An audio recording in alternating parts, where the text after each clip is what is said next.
제가 개인적으로 가장 좋아하는 영화 중에 하나가 벤 허라는 영화입니다. 예전 그리스도인이라면 다들 많이들 보셨을 텐데 저는 중학교 때 처음 본 이래로 이 영화를 몇 번을 봤는지 모르겠어요. 그리고 제가 이 영화를 얼마나 아끼는지 그 DVD 오리지널 판도 가지고 있습니다. 그 정도로 제가 즐겨보고 아끼는데 이 영화에서 주연 배우를 맡았던 찰턴 헤스턴, 이미 고인이 되셨지만 그분도 엄청 좋아했고, 그 영화가 시작될 때 좀 자세히 보신 분들은 아시겠는데 벤 허라는 큰 제목 아래 보면 부제가 붙어 있는데 예수의 이야기라는 부제가 붙어 있습니다. 아주 거대한 대작이잖아요. 그런데 내용은 물론 주인공은 벤 허라는 한 인물이지만, 그러나 그 벤 허를 통해서 원래 이 영화의 원작이었던 소설, 그 작가 루이스 월레스의 그 신앙과 관계가 있습니다. 이 영화가 그 관계가 있습니다. 이 벤 허라는 소설의 원작자는, 소설가는 르 왈라스라는 분인데, 이분이 원래 군인이었어요. 미국 남북전쟁 당시에 그 연대장으로서 아주 큰 승리를 거두기도 해서 국민적인 영웅으로 추앙받기도 했던 분입니다. 그런데 또 이 르왈라스는 아주 철저하게 무신론자였습니다. 전쟁이 끝난 다음에 변호사로 일하면서 간간히 시를 발표하고 단편 소설을 발표하면서 지내고 있었는데, 당시에 미국의 아주 유명한 무신론자였던 그 로버트 잉거솔이라는 군인이 있었는데, 이 로버트 잉거솔이 한 번은 이 르왈라스를 찾아와서 기독교에 대해서 비난을 했어요. 기독교의 가르침은 다 거짓말이고 우리 삶에 쓸데가 하나 없는 허황된 종교라, 그런 얘기를 했어요. 그러면서 같은 무신론자인 르왈라스에게 기독교가 믿을 수 없는 종교라는, 그것을 증명하는 소설을 쓰면 당신은 아주 유명한 베스트셀러 작가가 될 거다, 그러면서 르왈라스를 부추겨 가지고 그런 소설을 좀 써보게 했어요.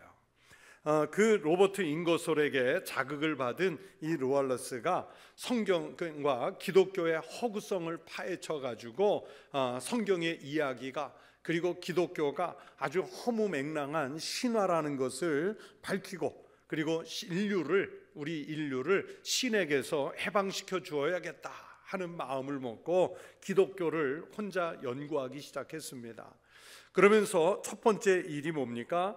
기독교의 가장 기초가 되는 성경을 읽어서 그 성경 속에 거짓된 내용을 정리하고 성경이 실화가 아니라 신화라는 것을 증명하는 그런 무신론자의 시각으로 성경을 읽기 시작을 했습니다. 그렇게 2년을 읽었어요. 반복해서 성경을 읽어가고 연구하면서 이 르왈라스는 도리어 무신론이 아니라 성경 속에서 진리, 성경 속에 예수님을 만나는 거예요. 그리고 2년 만에 이 르왈라스가 무릎을 꿇고 유명한 고백을 합니다. 당신은 나의 주, 나의 하나님이십니다. 이 고백을 해요. 이 신앙 고백을 품고 기독교가 허구를 증명하는 것이 아니라, 왜 이 작가가 군인이었다고 그랬잖아요. 그러니까 자기가 군인이었던 것을 2000년 전에 로마 시대로 돌아가서 벤 허라는 인물 속에 자기를 투영시켜서 쓴 소설이 1880년에 발표한 바로 벤 허라는 소설이었어요. 이 소설을 1950년대에 와서 윌리엄 와일러라는 유명한 감독이 벤 허라는 영화를 만들었고, 이 영화 편집이 다 끝난 다음에 개봉하기 전에 이 감독이 한 말이 또 유명합니다. 주님, 이 영화를 제가 만들었습니까? 주님, 이 영화를 제가 만들었습니까? 자기 능력이 아니라 주님의 인도하심을 받아서 만들었다는 신앙 고백이었죠. 이 영화는 개봉 이후에 그 한 개를 받기도 어렵다는 아카데미 상을요 지금까지 아카데미 역사상 가장 많은 부분 11개를 수상을 합니다. 아카데미상을 11개를 받았어요. 여러분, 이 성경 속에 하나님의 말씀은 살아서 활력이 있기 때문에 이런 무신론자조차도요, 정말 마음 작정하고 하나님 말씀 속에 들어가니까 그런 무신론자에게 감동을 주고 그렇게 하나님의 말씀을 읽은 사람들에게 변화를 주시는 거예요. 주님의 말씀을 아예 듣지 않으려고 귀를 닫고 마음을 닫고 성경책을 닫은 이들에게는 그 하나님의 말씀이 들리지 않겠지만, 그러나 그 말씀 앞에 선 사람들에게는 바로 살아 역사하는 능력이 되는 줄로 믿습니다. 여러분은 이 주님의 말씀 앞에 어떤 자세로 계시는지요? 들을 귀와 마음을 준비하고 읽고 계십니까? 아니면 이 말씀과는 상관이 없는 삶을 살고 계시는가요? 여러분, 주님의 그 말씀 앞에 겸손히 나와 보십시오. 주님의 말씀이 나를 어떻게 감동시키시고 그 말씀이 나를 어떤 모양으로 변화시키시는지를 체험해 보십시오. 주님의 말씀을 직접 대면한 베드로에게도 이런 변화의 역사가 오늘 일어나는 거예요. 오늘 우리가 본문으로 읽은 누가복음 5장 1절부터 11절의 말씀은 예수님께서 베드로를 첫 번째 제자로 삼는 아주 유명한 말씀이지요. 베드로가 예수님께서 말씀을 전하시도록 잠시 배를 빌려드린 것이 그가 예수님의 말씀을 들을 수 있는 기회가 됐습니다. 이 일로 인해서 베드로의 인생이 완전히 변하는 역사가 일어나요. 오늘 본문 속에서 베드로는 밤새도록 그물질하느라고, 그런데도 거기에다가 고기를 단 한 마리도 잡지 못해서 매우 피곤한 상태, 요즘 표현으로 하면 스트레스가 아주 꽉 찬 그런 상태가 됐지요. 그런데 그 피곤한 중에도 이제 예수님의 말씀을 듣게 됐어요. 예수님은 전할 말씀을 마치시고 베드로에게 말씀하시지요. 깊은 데로 가서 그물을 내려 고기를 잡으라. 깊은 데로 가서 그물을 내려 고기를 잡으라. 우리가 늘 해석하는 대로 사실은요, 여러분 보세요. 이 갈릴리 호수에서 물고기 잡는 일은 베드로가 전문가입니까? 예수님이 전문가입니까? 베드로가 전문가예요. 예수님은요, 베드로에 비하면 상대적으로 비전문가, 아마추어입니다.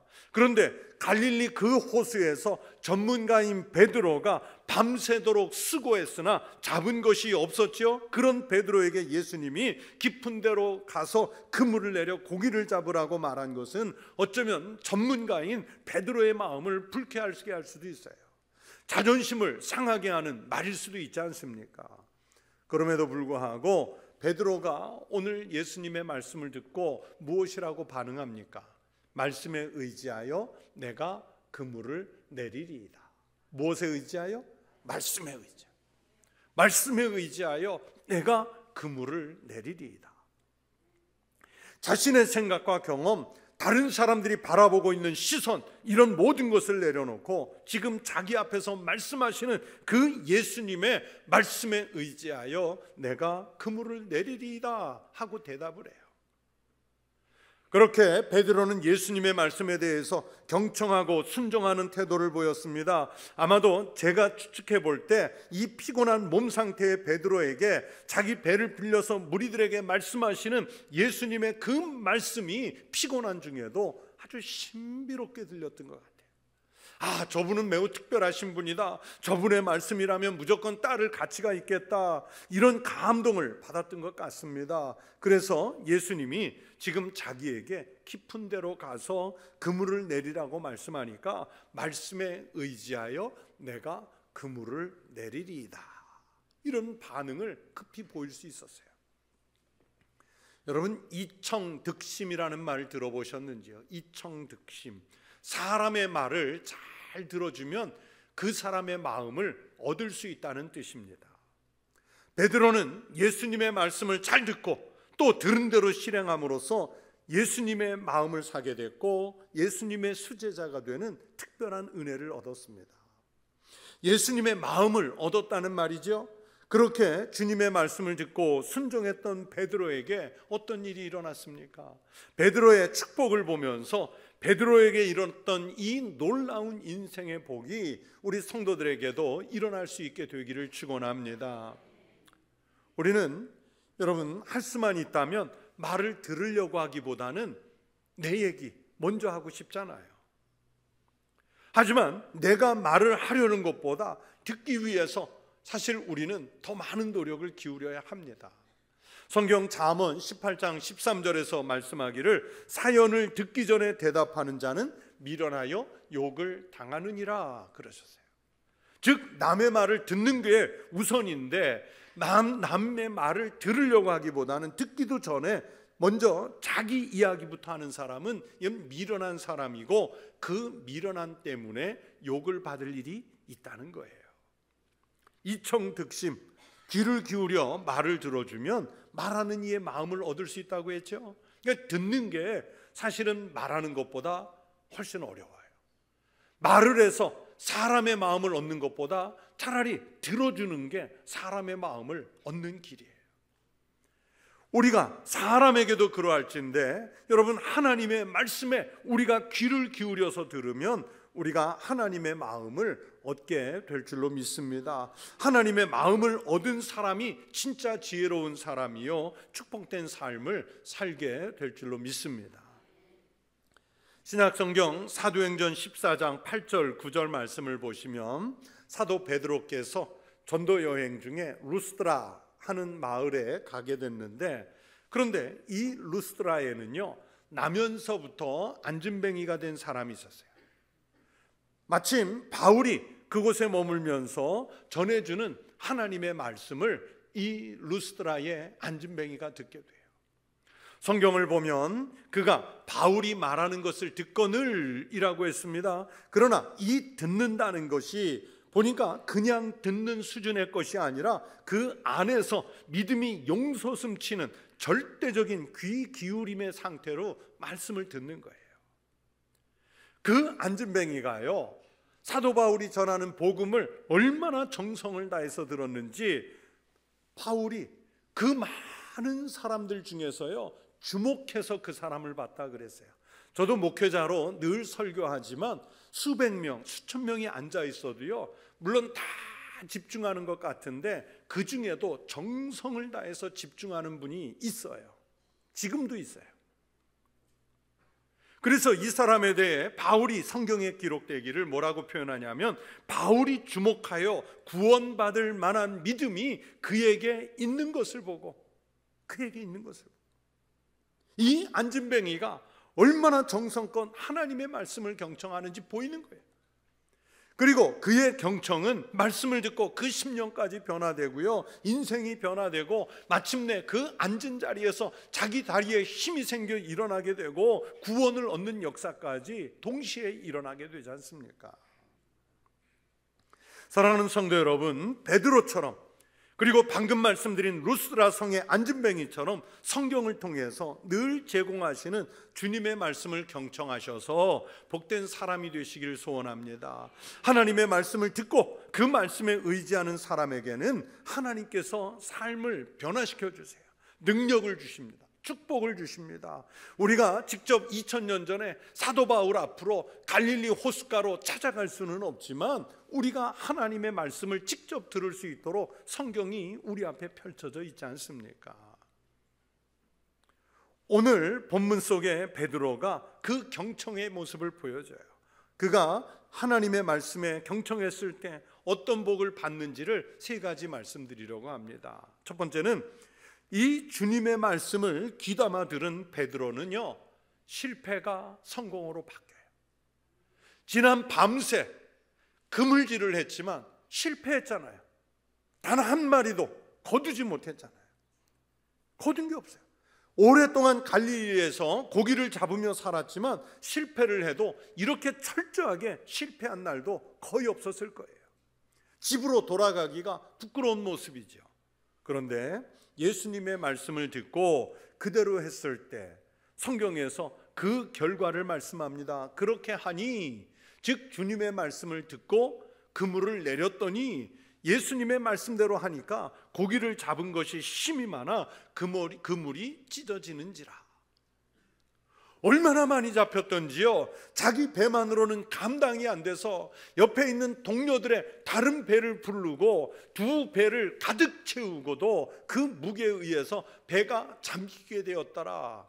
여러분, 밤새 실패했던 사람이 주의 말씀대로 했더니 놀라운 성공을 거두잖아요. 이렇게 하나님의 말씀을 경청하는 사람들에게 하나님은 인생의 실패를 성공으로 바꾸어주는 복을 주실 줄로 믿습니다. 하나님은 이렇게 회복의 은혜를 주세요. 그런데 그 회복 중에 무엇보다 중요한 것은 생명을 얻는 기회를 주신다는 것입니다. 여러분, 마태복음 9장 또 마가복음 5장 누가복음 8장에 보시면 예수님께서 회당장 야이로의 12살 된 딸을 죽음에서 살려주시는 장면의 말씀이 있죠.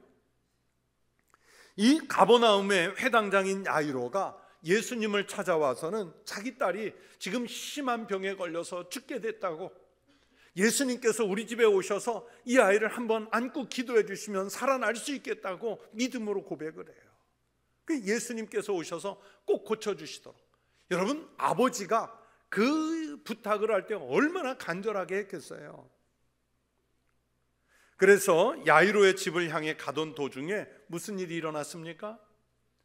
12해를 설루병을 앓던 여인과 접촉하게 됐고, 그 여인의 병을 고쳐주고, 그리고 그 여인에게 대화를 나누는 사이에 이제 야이로의 집에서 소식이 오죠. 그 12살 먹은 어린 딸이 죽었다는 거예요. 그러나 예수님은 거기에서 멈추지 않고 여전히 야이로의 집으로 향하셨고, 그 집에 들어가서 보니까 사람들이 울며 심히 통곡하고 있었다, 성경은 기록하고 있습니다. 당연하지요. 그런 어수선한 상황에서 예수님이 말씀하십니다. 어찌하여 떠들며 우느냐? 이 아이가 죽은 것이 아니라 잔다 하시니. 그런데요, 여러분, 예수님께서 이 말씀을 하실 때 이런 상황에서 중요한 것이 뭐냐면 바로 사람들의 반응이에요.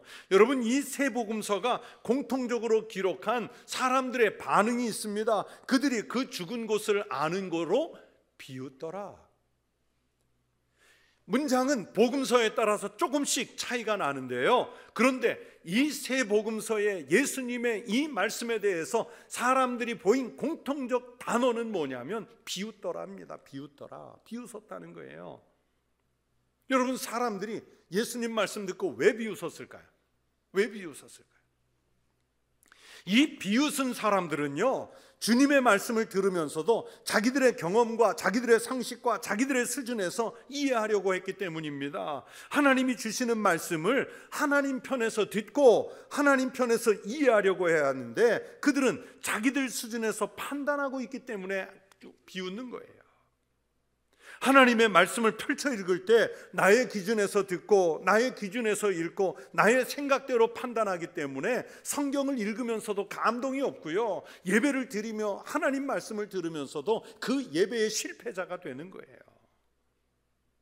아, 저분은 하나님과 동급이시다, 하실 수 있다, 주님 하십시오, 믿습니다, 이 기준을 갖고 주님의 말씀을 들으면 여러분, 거기서 실패가 성공이 되고 절망이 소망이 되고 낙심이 변하여 힘이 되고 죽음이 변해서 생명이 되는 역사가 일어날 줄로 믿습니다. 회당장 야이로의 딸은 누가 살렸느냐? 회당장 야이로의 믿음이 살린 거고요, 비슷한 이야기로 죽어가던 백부장의 종 누가 살렸느냐? 백부장의 믿음이 살린 거예요. 그것처럼 오늘 본문 속에서 베드로는 분명히 자기가 더 전문가라고 그랬죠.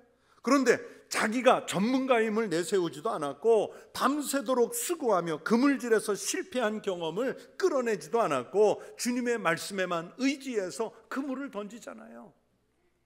선생님, 우리들이 밤이 새도록 수고하였으되 잡은 것이 없지만은 말씀에 의지하여 내가 그물을 내리리이다. 이건 누가복음의 말씀이에요. 주님 입장에서 그 말씀을 듣고 믿음으로 주님의 말씀을 따랐을 때 정말 성공적인 경험을 하지 않습니까? 여러분, 인생 살면서 정말 힘겹고 어렵다고 여겨지면 하나님의 말씀에 더 깊이 경청하는 성도가 되시기 바랍니다. 그래서 하나님의 마음을 얻으십시오. 성경을 통해 하나님의 마음을 얻으십시오.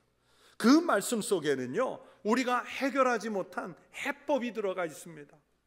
예수님의 말씀에 경청했던 베드로가 자기가 상상하던 것보다 훨씬 더 많은 물고기를 잡아낼 수 있었던 것처럼, 우리가 하나님의 말씀에 경청하고 순종하면 우리의 상상을 뛰어넘어서는 은혜와 복을 하나님 말씀을 통해 우리에게 주실 줄로 믿습니다.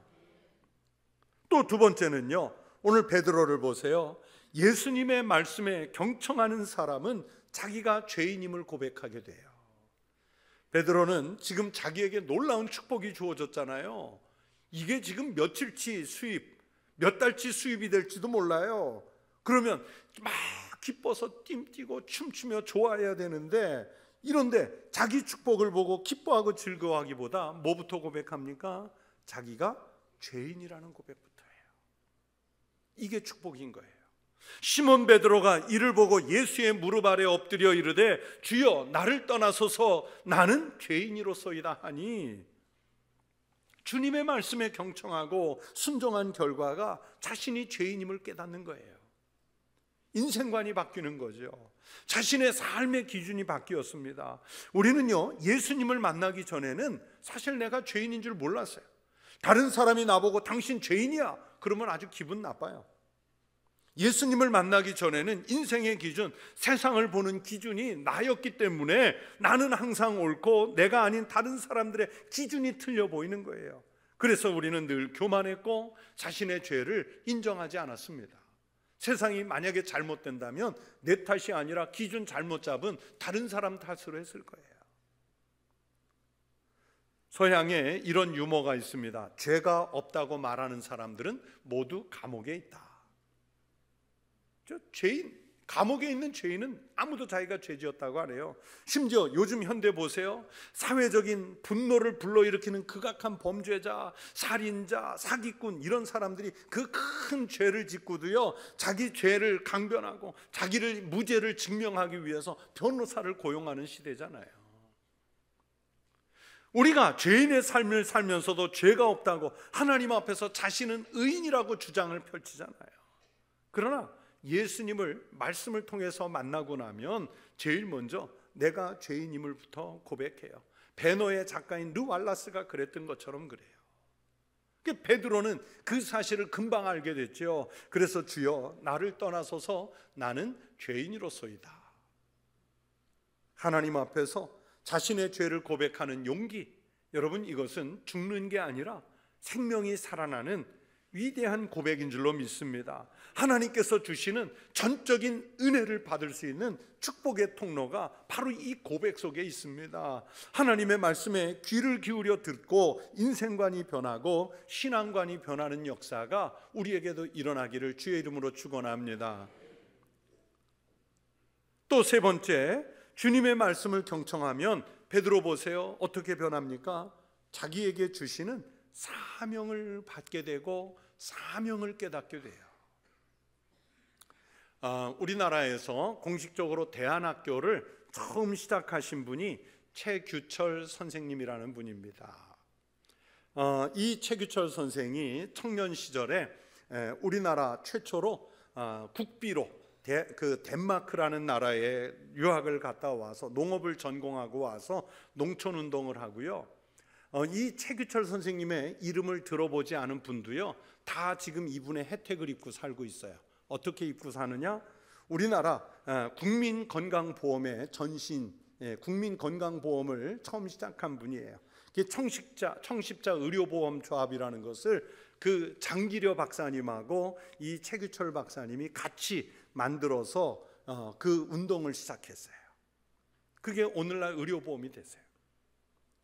그런데 김해에서 그 농촌운동을 하던 중에 한 번은 차가 전복되면서 그 차에, 승합차에 타고 있던 사람이 다 죽었는데, 이 최규철 선생은 그 차량 화재 사고로 전신 머리부터 발끝까지 3도 화상을 입고 살아남았어요.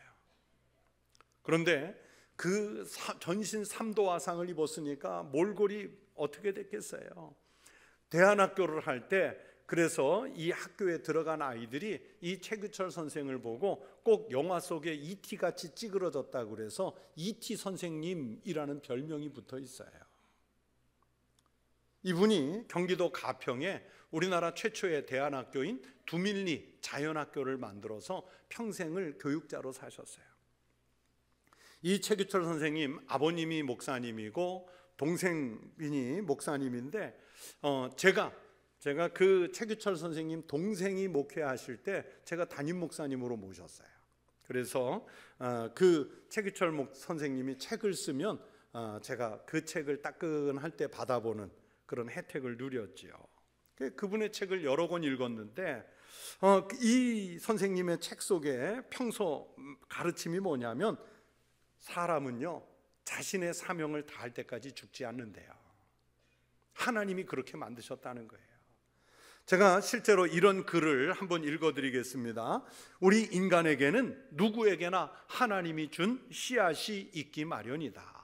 그 씨앗은 무한한 가능성과 잠재 능력을 갖고 있다. 고로 우리는 어떠한 인간이라도 무시하거나 천시하거나 멸시해서는 안 된다.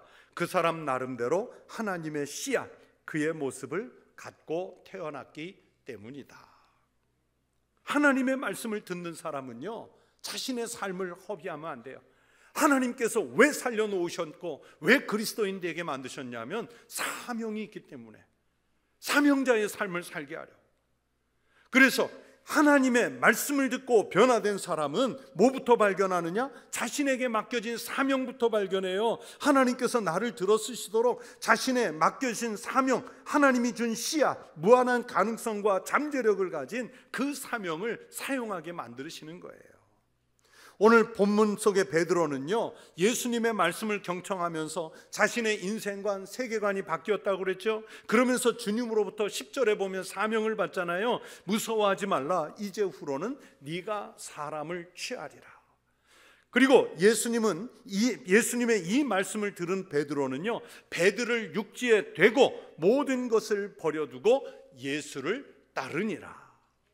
조금 전에 맛보았던 성공, 지금까지 살아온 삶의 방식, 가족, 삶의 자리, 여기에 미련두지 않고 모든 것을 버려두고 주님이 자기에게 맡기신 사명을 쫓아가는 거예요. 그렇다고 해서 제가 지금 여러분에게 성경 읽고 난 다음에 다 목사가 되셔야 합니다, 다 선교사 되셔야 합니다, 다 같이 수도원에 들어가 수도사가 됩시다, 그 말씀 드리는 거 절대 아니에요.